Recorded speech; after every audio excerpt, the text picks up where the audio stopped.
Novels are clunkier beings in many ways. I mean, every piece of literature has to keep the reader's attention. Someone like Virginia Woolf managed to do it just with language, which is extraordinary. But around the middle of most novels, most writers start to feel the oppressive weight of plotting. That was Jane Delury, author of the acclaimed new novel, Hedge. And I'm John Lee. And I'm Martin Nutty. And welcome to another episode of Irish Stew, the podcast for the global Irish nation.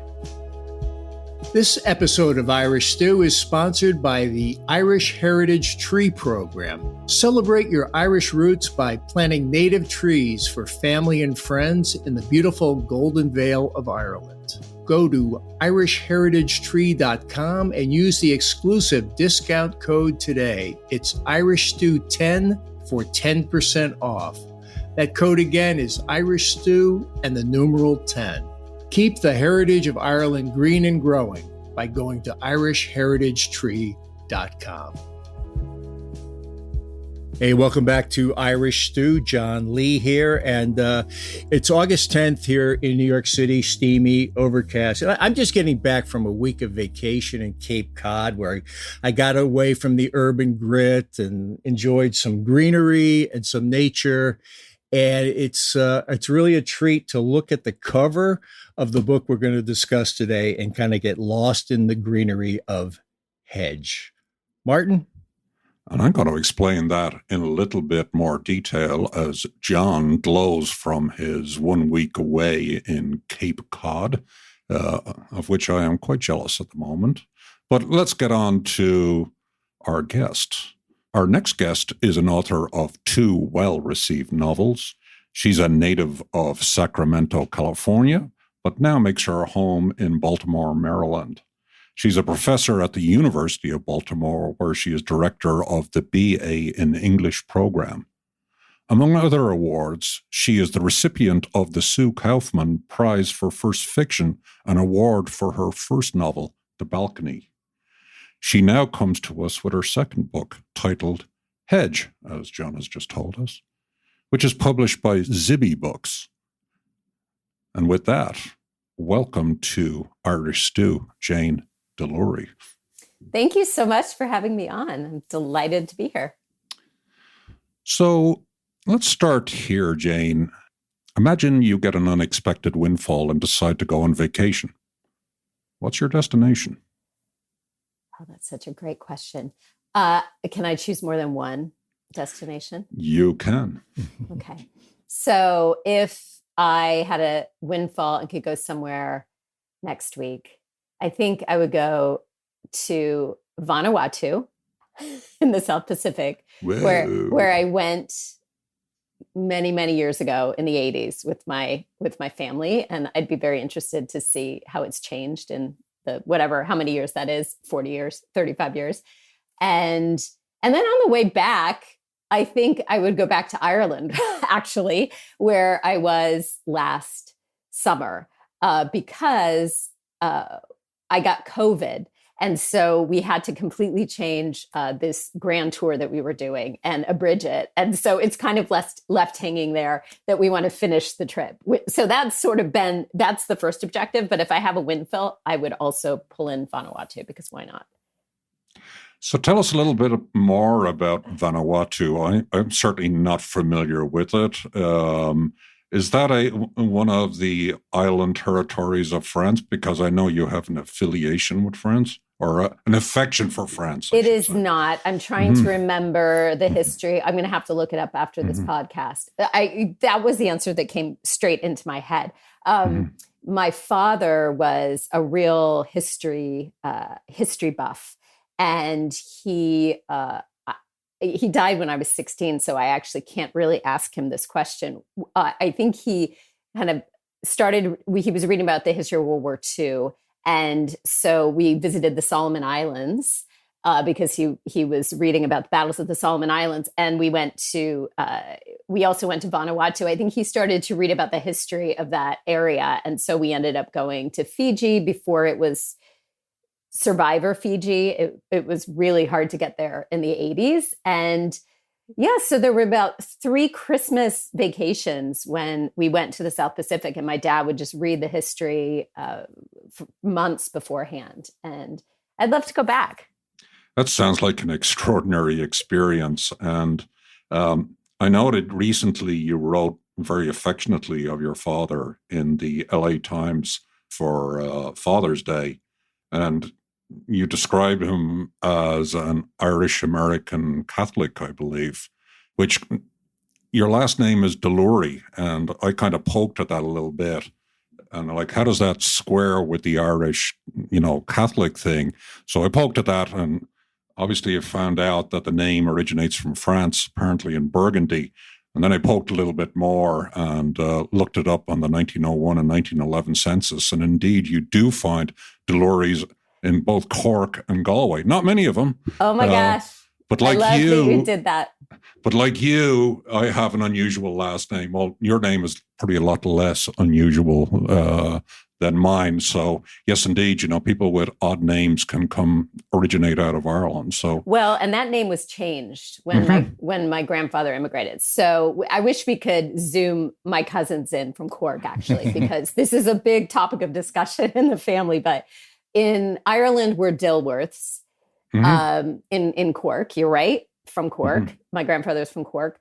But there are some Delurys as well. And so I come from this Irish Catholic family with a real history. I mean, I had, distant cousins who were involved in the Irish Republican Brotherhood. So very much a Irish Catholic family.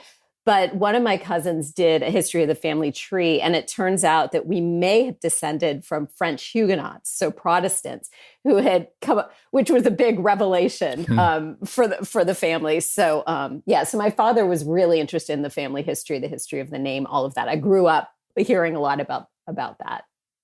Jane, when Martin, we'll be talking about Hedge in a moment, but when he first put the book in front of me, I'm kind of wondering where the Irish is. I know it might come out that Martin has a particular interest in horticulture. Right. So I thought that might be the origin, but I wasn't feeling the Irish connection. And then it started to pop up, the references to St. Patrick's Day celebration, listening to the Clancy Brothers, having porter cake, straight-laced nun. And there was a line, I don't quite have it down here, but talking about work, what in the character in the book, work being an escape, and the mother saying she was a leaver, referring to the main character. And that's a very common thread in Ireland, right? The leavers. Right. Yeah. Yeah. So in Hedge, Maude, my main character, comes from an Irish Catholic San Francisco family that is not, so I grew up in Sacramento. Both my parents are from San Francisco. I'm drawing on elements of the family, but let's just say that my mother is a lot nicer than Maude's mother. So there are a lot of differences in the characters. But she has really, she grew up really wanting to escape that family in many ways. And she ends up moving to England to study landscape history, which in a family like hers is a big act of rebellion. And then she marries an Englishman. So even if it's not consciously that she chooses an Englishman to rebel, there's something going on there in the subconscious. And for me, Hedge is a bildungsroman about a woman in her 40s. At the opening of the novel, Maude has just separated from her English husband. She's working on this project in the Hudson Valley. She thinks that she has liberated herself, but as we move through the novel, she's still struggling with this question of family legacy and identity. And at one point in that St. Patrick's Day scene, she recognizes that even though she resists so much about this, culture that she was raised in many ways because of her mother, actually, it's part of who she is. So it's a pretty subtle thread in the book. I'm actually working on something new that is very much about being an Irish Catholic. It's great. Much more in the book, but it's there, and it's part of her identity for sure. And part of yours. Yeah. Yeah. And with me, I've been thinking, you mentioned the essay about my father, and I think he died when he was 57 and I just turned 51. And I think I think when you enter your 50s, many people start, you have a different perspective on life. And so I'm entering my 50s, probably partially because of the question of mortality. I just have been thinking a lot about him. And Irish Catholic, being an Irish Catholic was so important growing up, even though, so his father was from Cork, and my father was very connected to that family in Cork. And I'm still very connected to that family in Cork. My mother, actually, both of her parents came. One came from Mayo, from Crossmolina, and that was the trip that we took with my mother and my daughters last summer. And her father came from Sligo. And my mother was a Sister of Mercy from the age of 18 to 26. It was a very Irish Catholic family. It seems like everybody, I mean, my uncle almost joined the priesthood. Like they all either joined the priesthood or almost did during that certain generation. But interestingly, it was more my father for whom this identity was so incredibly important, and Catholicism was so important, even though after he died, years later, in a conversation with my mother and some other friends, I learned that he was an agnostic, which isn't surprising when I think about him as sort of how he was intellectually. But I mean, he would, wring a wet washcloth on my face to wake me up to get to Sunday Mass. I mean, it was just so much a part of my childhood. So anyway, I've been kind of thinking about that and thinking about that Irish Catholic identity more now. And part of that may be, and I'll stop talking, let you ask another question. Part of that may be that I became, like, France became sort of my second country for a lot of my life. And I don't know how many second countries one person can be on top of. I thought it was interesting, as we prepared to have this conversation about obviously the deep influence that France has in your life. So as I understand it, your first exposure, well, maybe not your first exposure, but you went to UC Santa Cruz, and then I think in your third or so year in college, you fetched up in Grenoble, as I would assume as a part of a study abroad experience. Mm-hmm. Was that your first time in France? And what was the gravitation to the place, and how has that played out? Well, everything goes back to my father here. So on my father's mother's side, that family came from Alsace when it was part of France. So my father spoke French. He also spoke and wrote in German, and he had close ties to our family in France. So in addition to the Ireland connection, which was much more sort of in our daily life, and I can talk more about that, but we visited family in France, and I started taking French lessons at about 7. So that was there early on as well. And I ended up, as you say, studying abroad in Grenoble. I met someone who became my husband. I moved back and finished my degree, ended up moving back there and living in Grenoble for 5 years. And so I had 2 daughters. I'm since divorced from their dad, so I'm an Irish citizen. My dad got me and my brother's citizenship in the 80s. Both of my girls are French citizens. So we can all get into Europe somehow with some kind of passport. Jane, as we get into the book, you're kind of, in a way, telegraphing some of the themes in your life that mirror in the life of the main character, Maude. And you had there was an article in an Oprah Winfrey website publication. I'm not sure exactly what that was, but it talked about marriage from another culture, another language. And my wife is from Italy. That's sort of my third country, right? U.S., Ireland, and Italy, and we're still together. But there's a different dynamic there, and it plays out throughout, I guess, in your life and in this book. Yeah, absolutely. She is long suffering. Yes. Just to lay that in. Well, congratulations to Loretta. you and her. That's great. And also congratulations on your long marriage, and also congratulations on juggling 3 countries, which I apparently need to take one at a time. Now I'm back to writing about Ireland after writing about France. I say when I'm not pretending to be Irish, I'm pretending to be Italian. Yeah. Well, I spent many years sort of pretending to be French, and I haven't dumped France for Ireland, actually. Again, I'm just going to talk about my 50s again. I think this decade feels like the decade of integration. So, I speak French with my girls. My daughter studied. I returned to France for the first time in 10 years since my divorce in the fall. And that was a real, coming back. And so I think I may not be able to handle a fourth country, but right. I'm getting better with three. Right. So interestingly, your first novel, The Balcony, was actually set in France, as I understand, in a estate in a small village nearby Paris. Talk to us about place, because it seems place is very strong in your writing of your two novels. Obviously, The Balcony is set, particularly in France, in an estate, and as I understand it, a multi-generational story. And Hedge also has a very strong sense of place that we are obviously going to explore. Yeah, so I'm definitely a place-inspired writer. That's just all of my fiction comes to me through being in a place that captivates my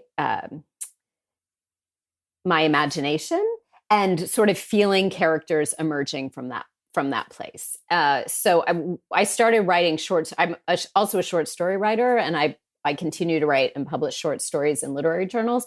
I started writing stories when I moved to France, and those early stories were about the U.S., which suddenly seemed interesting to me. Because I wasn't living there anymore. I grew up in the Sacramento suburbs, very disappointed. And that op-ed in the LA Times talks about this a little, but very disappointed in kind of American suburbia and the sameness of it. And I think my father had that feeling too. And that was part of all of the reading he did and the traveling we did. And so when I moved from France back to the US we moved so that I could attend the writing seminars in Baltimore, where I still live at Johns Hopkins. I started writing about France. I started writing about the other place. So that angle that you can have on a place by the distance from it allows me to discover characters who I don't control, who I can follow. And so The Balcony was actually, that first book was a novel in stories. I took some of those stories that I was writing when I returned to the US and started living in Baltimore, and I composed a novel out of the stories. That book tells the overarching story of this property in France, a servant's cottage and this manor house, which was based on a real place. It was based on my ex-husband's grandfather's and grandmother's home and garden next to this forest that we visited often. And I would go running. If you've, John, you know this because you have a marriage with a second language. Sometimes it gets kind of exhausting to speak a second language, especially during those long meals. So I would sort of take a break and go into the forest, and just these stories started to come at me about these people who lived there. And Hedge happened in a similar way. Even though the story opens in the Hudson Valley, as I said, Maude is originally from Burlingame near San Francisco. And in the middle or second part of the book, she's actually restoring a garden at the Presidio of San Francisco, the garden of Juana Briones, who was a Mexican-American entrepreneur and one of the founders of the city that we hear very little about. And the Presidio is where the first nugget from the novel came to me. And it was similar to The Balcony. I was running at the Presidio. My mom would rent a house and the family would gather on the edge of the Presidio. And I went running in the Presidio, and this story of this woman who has this problem, who's working at this site, started to gel. Jane, we've been kind of roaming the perimeter of the garden here, and we just leapt to the end of the novel. So let's go back and just, what can we tell the readers about the novel? How can we set the scene without giving away the plot? Okay, yes. So I've already said Maude grew up in the Bay Area. She moved to England. She met Peter, an Englishman. They have 2 daughters.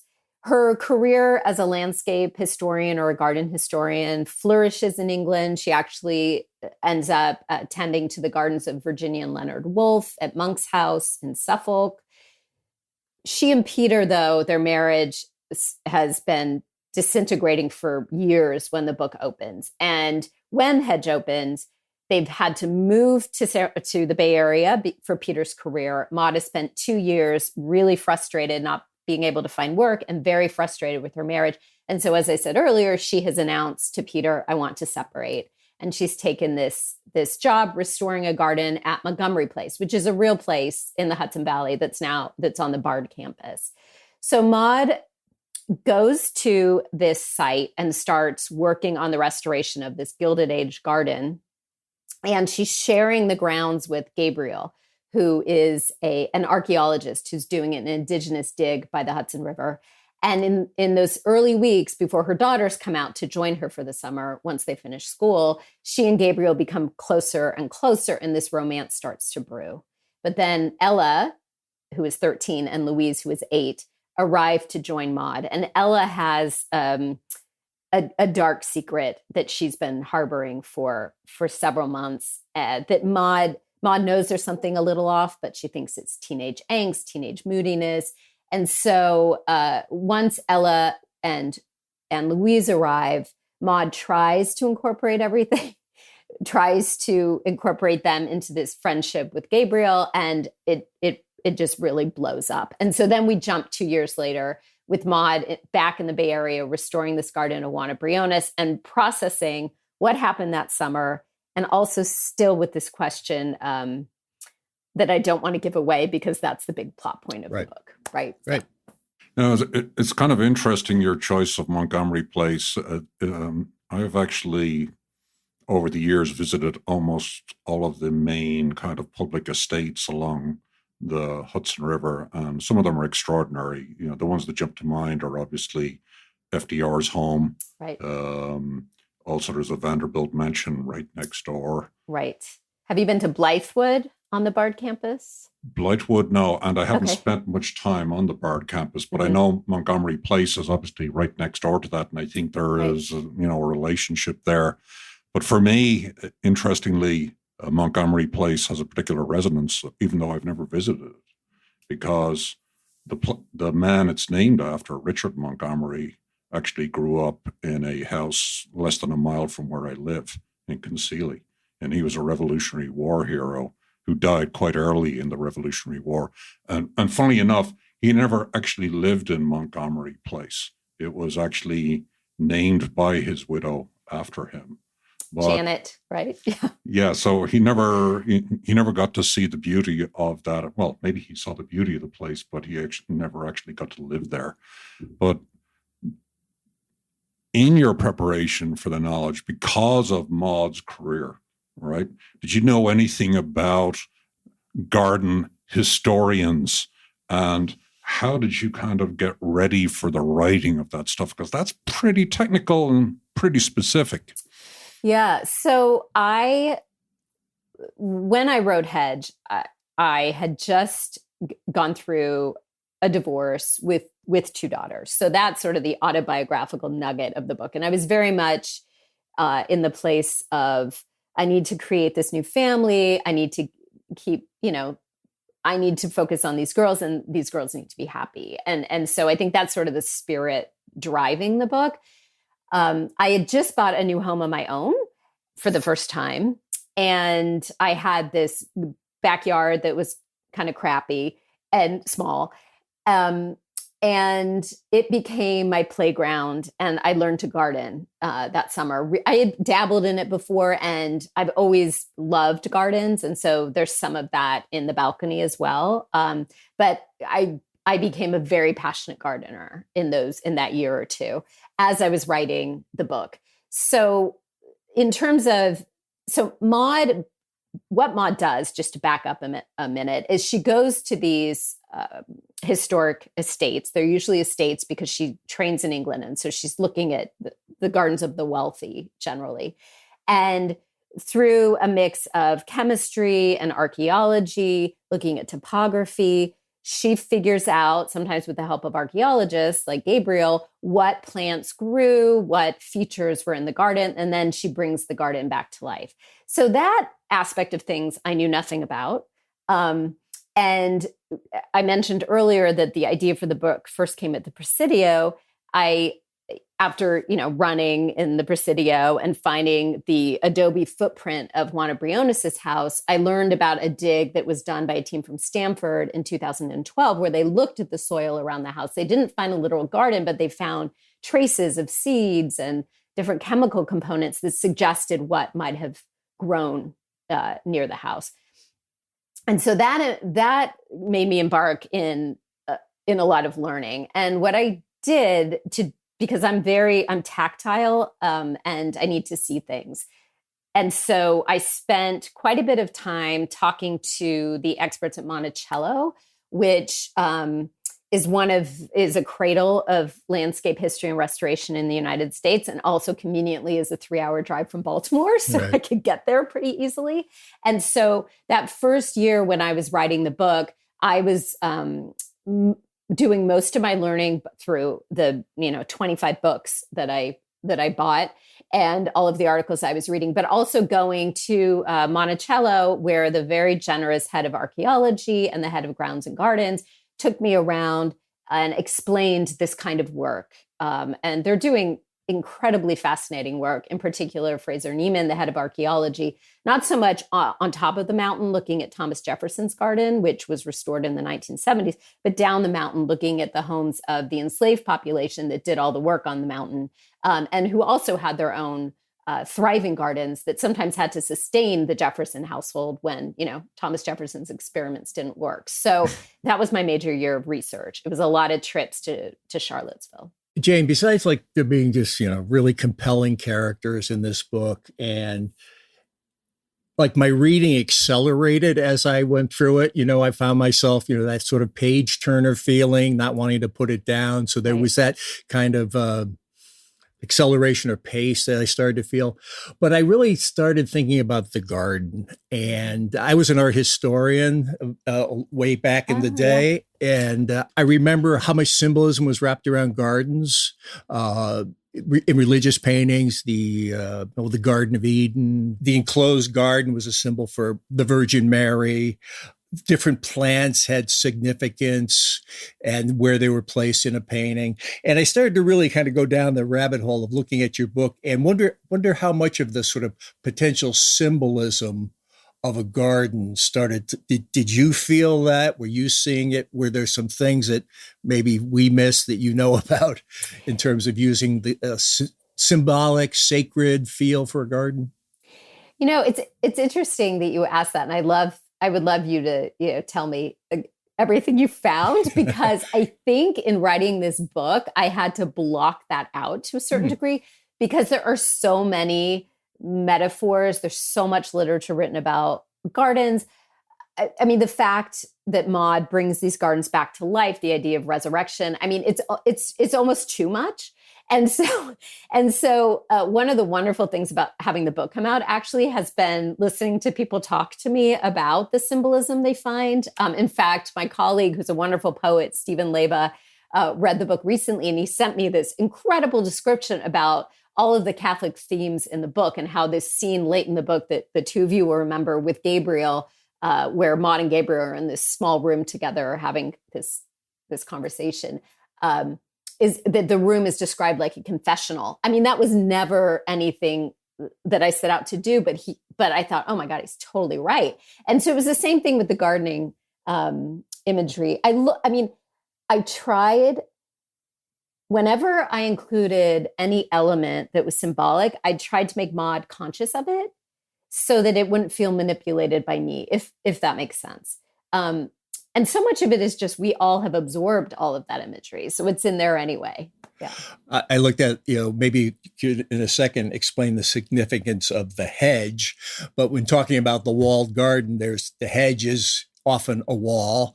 On the other side is wild, uncontrolled nature. And the inside is a very controlled, curated version of nature. Right. Yeah, absolutely. And that word hedge the hedge wasn't literal at first. It was an aspect of Maude's character that, again, I referred to the novel as a bildungsroman. Maude, in that early part of the book, is doing a lot of hedging. She has, moved across the country, and she's telling her daughters that she's doing it for this job, but that's not true. And especially Ella, who's 13, senses that something is not right in her parents' marriage. And so there are several scenes in the early part of the book where Ella is kind of trying to pin Maude down, and Maude is squirming away from answering the question directly. So, but then of course there is a literal Hedge, which just abounds, right, with symbolism that it's that word. Every time I go to an event for this book, people talk about the word hedge and all of the meanings that they see in hedge. And I love that, because that's where a book is out of your hands and in the world. And I think Borges said that a book is I'm going to misquote Borges, but it is a creation of both the writer and the reader. And so that's such a great example of that, you know, readers can read it and pull out all of this interpretation that I don't necessarily have. I mean, I have the obvious ones, right? Right. But there's a lot more in there. So 2 questions jump out to me about what you just said, but let's start off with just one of them. I have a habit of asking 2 questions, and that's not really fair. Talking about literary figures, William Faulkner, as I understand it, is an important figure in your life. Again, another Irish descendant, as I understand it. Oh, I didn't know that. And a lot of people understand him, you know, as certainly highly unusual in his use of expressive language. And I know people talking about your book also talk about the kind of initial lushness of the language in the book before it accelerates, as John describes it, into something maybe a little bit more page turning is probably the wrong word, but you kind of tend to immerse yourself in the book in a very different way. Yeah. But talk to me about Faulkner and his role in your writing and in your life, actually. Yeah. So Faulkner was an early influence. When I was living in Grenoble, I did a master's program at the university, and I needed, long story short, I couldn't enter the master's program in any degree except English studies, because my bachelor's degree wouldn't translate into the system. So I had to make that degree make sense. And the way that I did that was I did a comparative study between Faulkner's The Sound and the Fury and the movement of Cubism. And so my research was in French about the Cubist art movement. And I was basically comparing what Faulkner was doing with language and what the Cubists were doing with art, you know, Braque and Picasso. And so I read The Sound and the Fury probably 10 times. And that book it was just ingrained in me. And Faulkner's language and the rhythms of his sentences and he's a difficult writer. It's not, you know, he doesn't write page turners where you just sit down and flip the pages. And both Faulkner and other authors that I'm really drawn to, like Virginia Woolf, have that style. And it's interesting I think I gravitate in my reading to quiet, introspective, language-driven works. And with Hedge, and The Balcony is very much like that, although there is quite a bit of plot. I seem to like plot. I can't get away from plot. But it was interesting with Hedge how even in the writing of it, there was this sudden, it's like the rug gets pulled out from under Maude and under the reader. And in some ways, the style, right? And so there is that shift where things become faster. There's a lot more dialogue. And that was just the way this book came out. You know, each book is different. And in my stories, I tend to be much more immersed in language. Obviously, I'm always thinking about character, but much more kind of immersed in language. And I wonder in some ways how the marketplace influences that. I don't know if that's subconscious, but writers today are just bombarded with the fact that readers won't, you know, they can't sustain their attention for very long. This is something that concerns me actually about Yeah, sure. reading um, and with my students, especially my undergraduate students, we talk about this a lot. Like, what does it mean to sit and grapple with a story and to have to work and to have to read it more than once? And I have no answers to this, but I do wonder sometimes about how much that influences all of the novels that are coming out right now, except maybe with very small, very literary presses that are kind of doing God's work, I think, in many ways. So, speaking of the mundane, the mechanic, your Hedge is published by Zibby Books. I'm curious about two things. I don't see a lot of novels that are one word. And talk to us about Zibby Books, because that is a smaller publisher. Very interesting. And talk to me what's behind that choice. Yeah, absolutely. Okay, you did the 2-question question. Yes, but I did. can handle it. I'm in trouble now. You can answer 3. As long as it's not 3. As you can just avoid them and talk about what you want to talk about. Titles are always difficult for me. And this one just came to me very early on. And I knew it was the title and I stuck to it. And I really did not want it to be The Hedge, which I think actually in an early version of my contract, it was The Hedge. It's like, no, for one thing, I can't write a book called The Balcony followed by a book called The Hedge. Right. But using the article also takes away that second meaning as a verb that was so important to me. So, yeah, whenever you write a book and you put it out in the world, there are all these, well, at least I do, all these worries. Did I do this well enough? Did I, could I have done this better? The title is one thing with this novel where I just feel like I nailed the title, at least I did that totally perfectly. It's the perfect title. Okay. Zibby Books. So to make what could be a very long-winded story short, my first novel, The Balcony, was published with Little Brown. It was a wonderful experience. My editor was terrific, Jean Garnett. She's a terrific writer of her own right. This just was not the book for her. And so we sent the book to her at the beginning of the pandemic. And everything, as you remember, was nutty then. Everything had slowed down, but it just soon became not that soon. She gave me a round of notes, and it just gardening and garden history. And she was always really interested in the core story, but I was so interested in the history and the gardens. And ultimately, my editor that I ended up having did a lot of cutting, by the way. I mean, I joke that my next book will just be everything I cut out from this book about gardens and gardening history. So that was difficult. It is not a fun thing as a writer to have your book, basically turned down. It wasn't explicitly turned down, but that's basically what happened. Like we decided we need to part ways. That was it was not fun.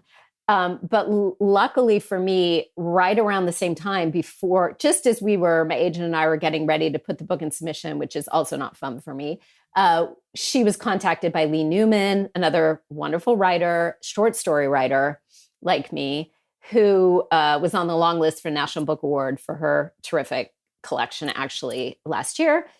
She contacted my agent and said, I'm looking for novel manuscripts. And I knew Lee from actually Oprah Daily, which you mentioned earlier. She had edited one of my essays for them years before. And Lee read the manuscript and she, 4 days later said, I love this.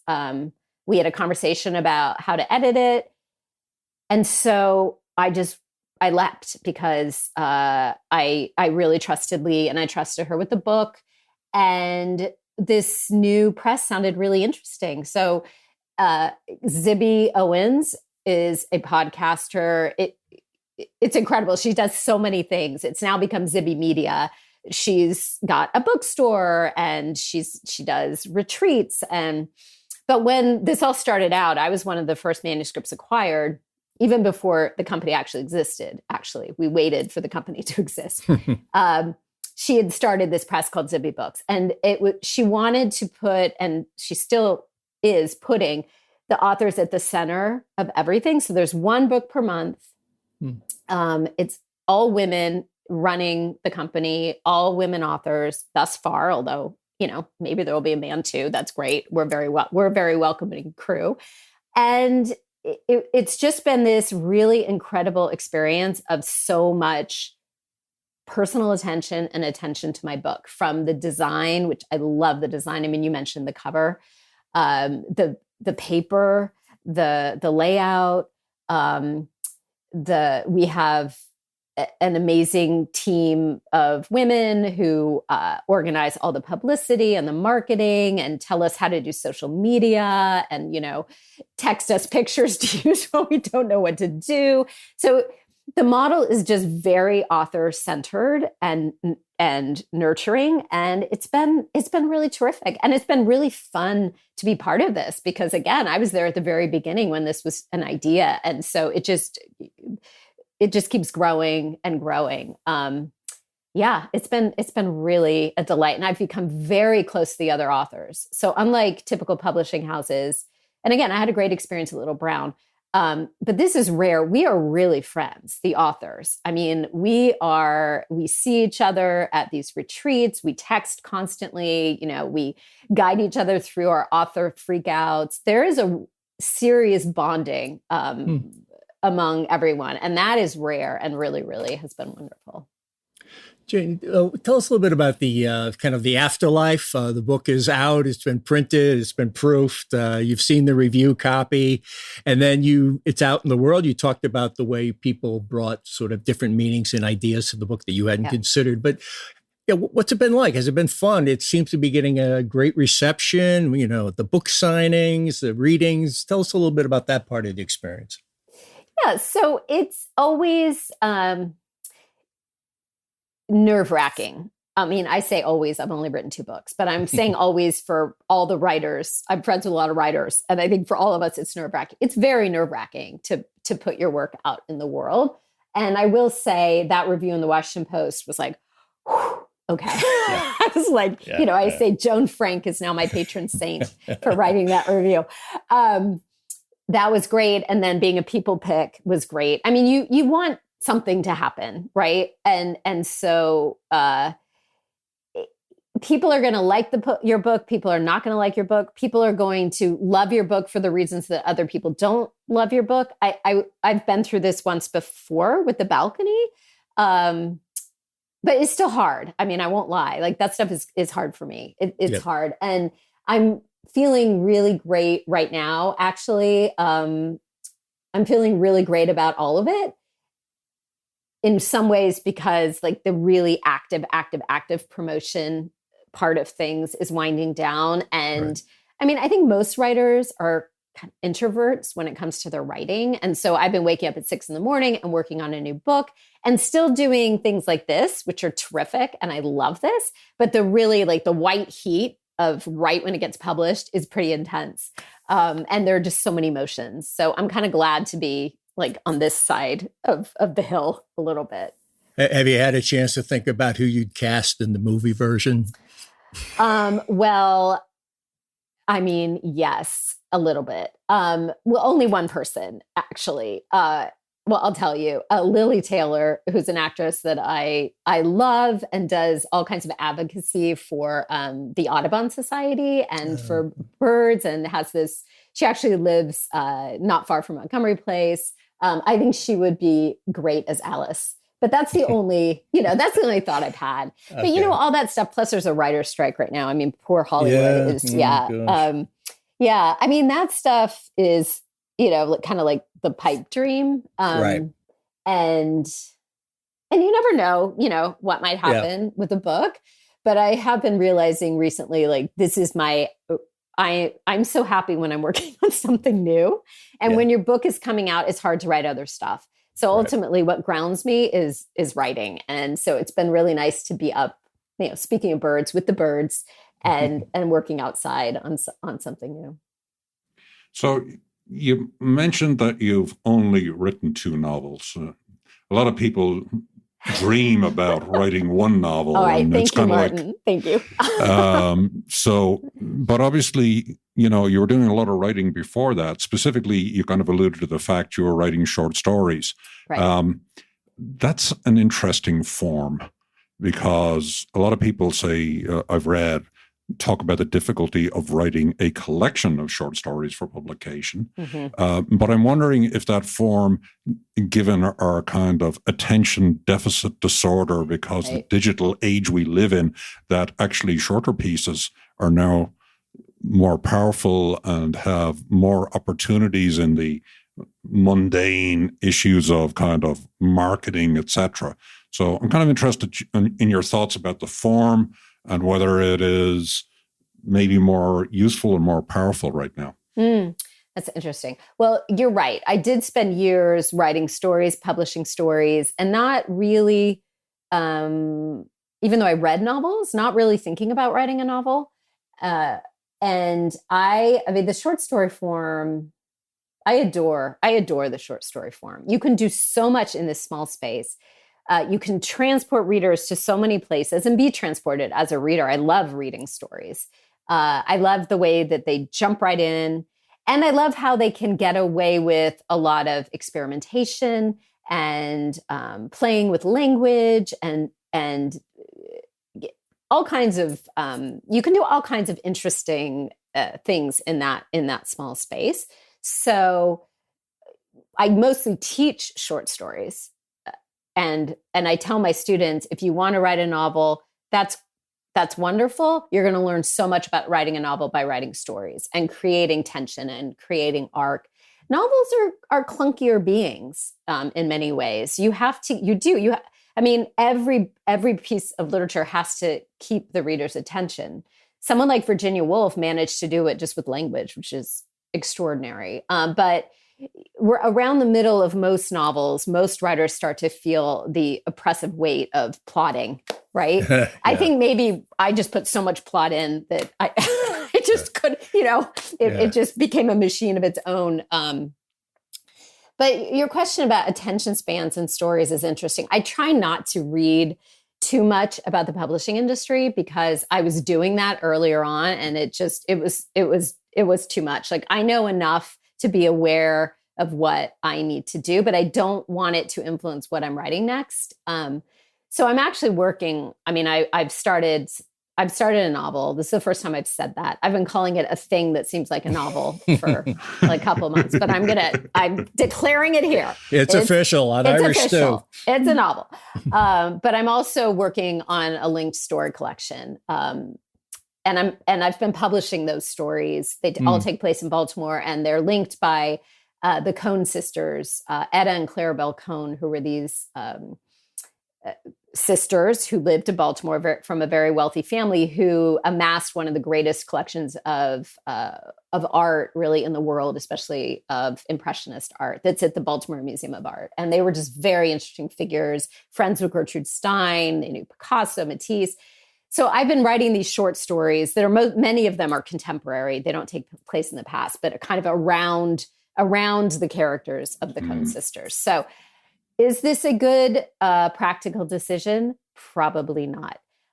But I don't care because I'm having so much fun writing them. So and I seem to be doing both. I seem to be writing stories and working on a novel. But I will always write stories. And I also love the world of literary journals. I think it's so rich, and it's filled with real writers and real editors. I have a story coming out. I'm going to shout out the Georgia Review.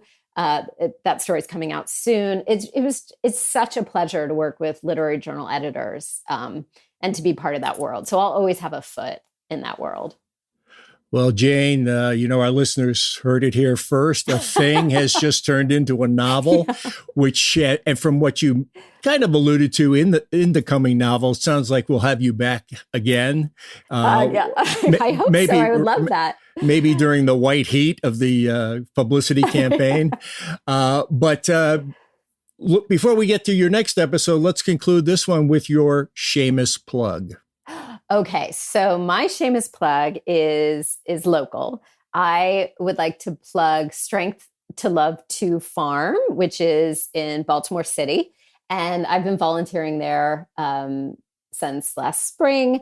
And it is a farm smack in the middle of Baltimore that grows these beautiful, incredible vegetables for the community, and is just an incredible, wonderful place.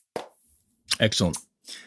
That kind of really appeals to me. As John knows, I have a horticultural background. Oh. And I really do think it is interesting, or great, especially for young people to get their hands dirty, to see the actual food that we eat. Right. Actually, grow, because who has seen, a zucchini on the vine, so to speak, or tomatoes or anything. I just said the Irish tomatoes there. I'm going to say tomatoes. Oh, I love that. Yeah. But, I do think seeing things grow is just a wonderful thing. And a lot of times, we kind of get so disconnected from nature. So I think that's absolutely. wonderful. And actually, I'm going there after the podcast, and I'm bringing the chocolate chip cookies I made last night for this team of teens that has been working on the farm all summer. It is hard work. I mean, I only go there for a couple hours a week, and I'm wiped out by the end of it. Baltimore's hot. And so anyway, it's their last week. So I'm going down there with some cookies for them. And just as you say, it's great to have just young people being out in the dirt and seeing how food grows. Absolutely. Planting seeds for the future. Right.